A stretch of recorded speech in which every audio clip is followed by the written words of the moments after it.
Just a few years back, you may have heard the term drone and only heard talk of them being used by the military for covert operations.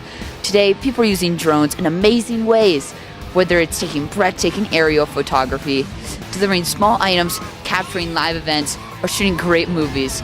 Drones are being used in some of the coolest ways ever imagined. On this beautiful Sunday at Village Greens Park, we get to witness some of the top FPV drone racing pilots test their reflexes at speeds over 80 miles per hour to see who is the best drone racer in the world. Stay tuned. We're going to hit some top speeds here at the second annual Quadtoberfest here in Greenwood Village.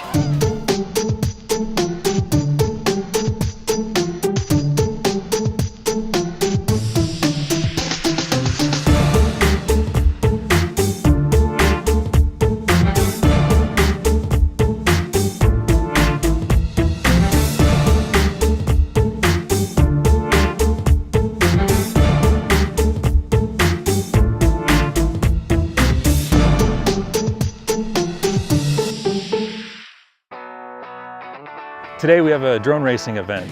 Pilots from all over Colorado are here to compete for an FPV drone racing event. And FPV stands for first person view. So we have these VR goggles on our heads while we're flying through the course at speeds of 30 to 80 miles an hour. And we're here to compete for prizes. First through 10th place wins a prize, and there's 56 pilots here competing today. FPV drone racing started when somebody decided to put a camera on a drone, but it had been very expensive in the past. Once people found out there was a cheap way to do it, and you could basically get a camera that you can mount for under $80 with the video signal going out, this whole FPV first-person view thing blew up. And as you can see, drones are racing behind me right now that are going 80 miles an hour and higher. These are real agile. They're able to make quick turns and finish a race in 2 minutes with several laps. The intent today is to find out who the best drone pilot is in Colorado. This is the last big event of the year, so the goal of the pilots is to basically make up for any other races where they didn't do as well. So they're hopefully going to be able to finish the year with a podium finish. We have different courses. This one today is called the Roman Candle that we're racing. It's kind of a circle, but you do have to make some turns and fly over the gates. We call them S-turns through the gates. So people participate in drone racing for the adrenaline rush that you feel. It's comparable to other things like skydiving, riding motorcycles, and other competition type events of racing. You feel the same excitement, and actually some people get the shakes and can't control themselves, and they end up crashing pretty fast due to that. There are no age groups because it's an unlimited class. Anyone can come out and fly. The goal and the purpose is to bring a community together of people that enjoy the sport. Oktoberfest 2017! Drone aircrafts are in the news practically every day. But what is a drone? Despite all the recent drone buzz, drones are nothing new. In fact, today's drones resemble the radio-controlled airplanes and helicopters that have been in hobby stores since many of you were kids. The drones that we have 4 motors on them. They have 4 propellers, right? We put a computer inside of them that tells the motors how to speed up, how to slow down, and how to stay in the air. And then we also have a receiver for control, and then we have video downlink that transmits into our goggles. Our drones that we race with, our main features are going to be going fast, holding a straight line, and holding its attitude that we want it to maintain, and being able to receive the video back into our goggles. So we see what the quad sees and we can fly the track. Race drones stay in the air for probably 2.5 to 4 minutes max. I think the record's 150 miles an hour. These ones that we're racing today probably go in the 80 mile an hour range. The fast ones have big motors that draw a lot of current. So what they're doing is they're really putting massive motors on them, big motors and big props.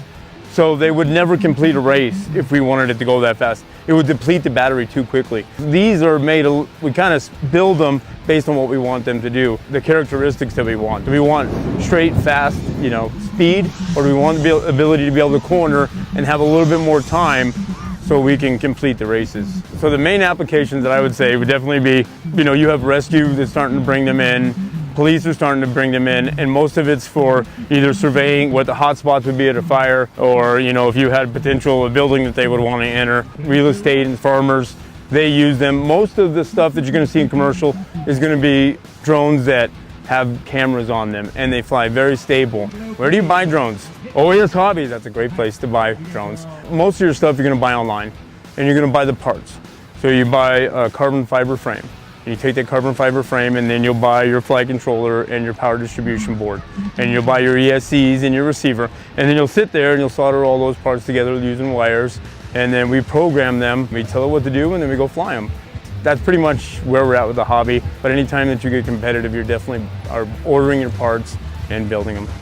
Who would have thought that drones would be used in high-speed competitive racing sport? FPV drone racing has already taken off, and drone racers say the sport is here to stay.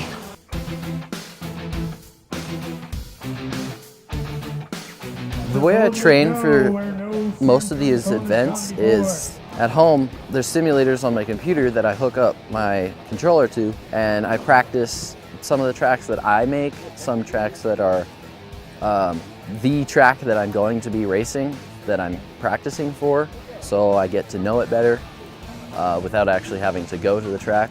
I usually go out at any field, really. I kind of just set up a few gates and I set up the track to where I can practice what I'm not good at, so where I could be good or at least decent at everything. When I first got into competition, I actually started with RC cars, and then a friend of mine introduced me to drones.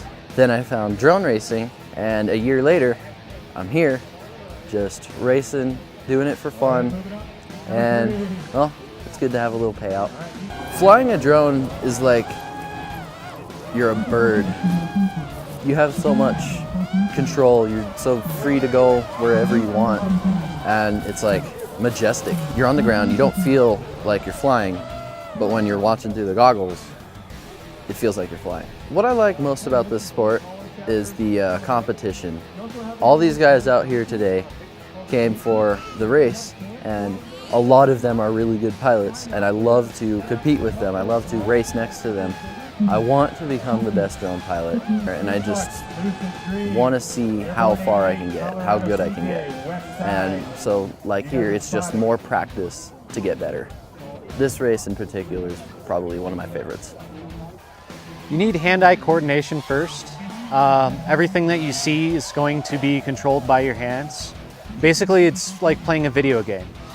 So you need to be able to control what you see with your hands only. You're not using the rest of your body. You have to know if you're going up, sideways, down, backwards, forwards. I like the sport because it's racing and it's approachable. When it comes to a lot of racing, it's extremely expensive. And this brings it to the everyday person. It's not very much to get into the hobby. It's still very much intense racing, very close racing. We're splitting our lap times by the tenths and the hundredths. So the level of the competition brings me to it. The adrenaline rush of it brings me to it. I do a lot of my training online. I use various computer simulators. We recreate all these tracks. This track specifically today is in there. And you can fly it before the race. You can practice it, and you learn all the turns. You have the muscle memory of the drones down. I've been interested in RC my whole life, and my grandfather used to take me out to airplane shows, and I just love flight. So RC flying was a natural step in for me. And I went into my local hobby shop, and they recommended a drone racing chapter, and they mentioned that there's a league, a drone racing league that races every weekend.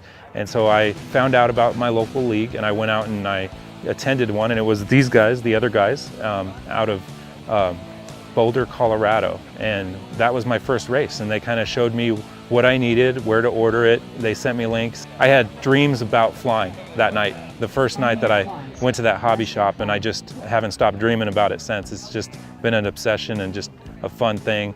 The drone industry as a whole has expanded.